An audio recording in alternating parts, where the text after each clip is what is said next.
আমার আর একটা অস্ত্র আছে, সেটা চোখে দেখা যায় না। কি? মগজাস্ত্র।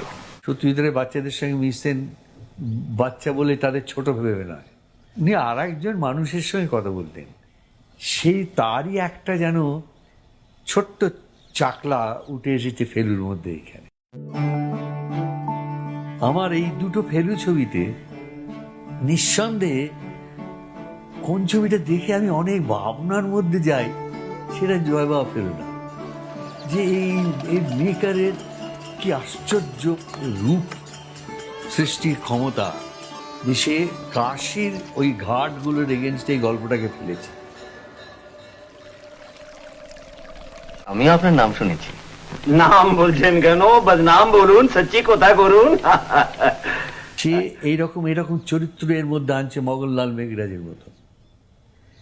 সে তার মধ্যে ওই গণেশ লুকিয়ে ফেলার রহস্যটাকে এমনভাবে বুনে দিয়েছে যে তার দ্বারা ইন্ট্রিগ না হয়ে উপায় নেই। আমি হয় এর বদলা নেব, না হয় গোয়েন্দাগিরি ছেড়ে দেব।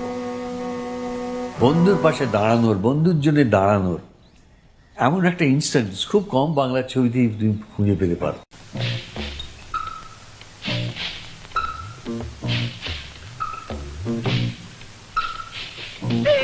যারা গুন্ডা দিয়ে নিরীহ লোককে খুন করায়,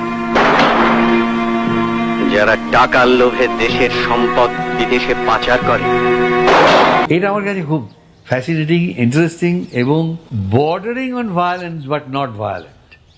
যে ভয়টা সে তার বন্ধুকে পাইয়েছিল, সেই ভয়টা ও ফেরত দিল। পূর্বজন্মের স্মৃতি ছাড়াও ছেলেটার মনে যে আর কি আছে, কোথা দিয়ে ফেলু ভাবে এটা বোঝা যায় তার চোখে। শেষের কবিতায় অমিত সম্বন্ধে একটা ডেসক্রিপশন আছে না, তার হাসি চঞ্চল, তার চোখ চঞ্চল। ফেলুর চোখ চঞ্চল। মানে আমাকে যেমন অজস্র স্বাধীনতা দিতেন, তেমনি যখন আবার কোনো নির্দেশ দিতেন সেটা এত চমৎকার।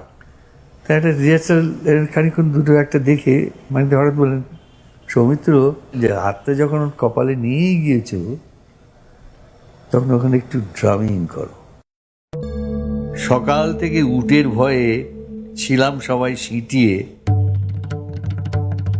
এখন মনে হচ্ছে জ্বালা মিটিয়ে বরং চটপট উঠে চড়ে দিই না কেন শট। আপনাদের প্যারাসাইকোলজিতে যে হিপনোটিজমের ব্যবহার আছে, এটা জেনে খুব ইন্টারেস্টিং লাগলো। আচ্ছা, হিপনোটিজম করলে কি সত্যি অনেক নতুন তথ্য বেরিয়ে আসে?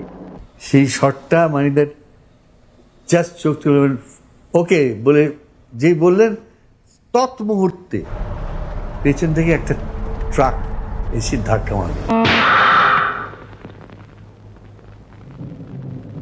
মানিকদা একটা করে শট নিচ্ছে আর লিটারালি প্রায় ছুটতে ছুটতে গিয়ে আর পরের জায়গাটা গিয়ে এইখানে 75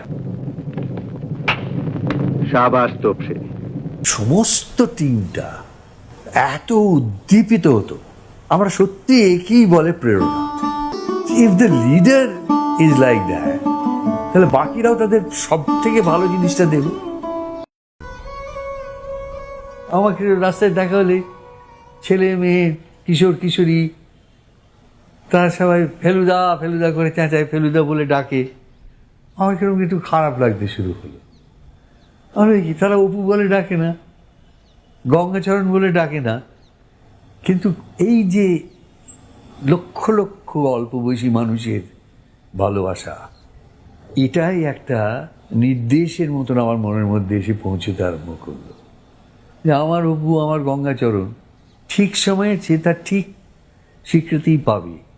যদি নাও পায় তাতেও ক্ষতি নেই।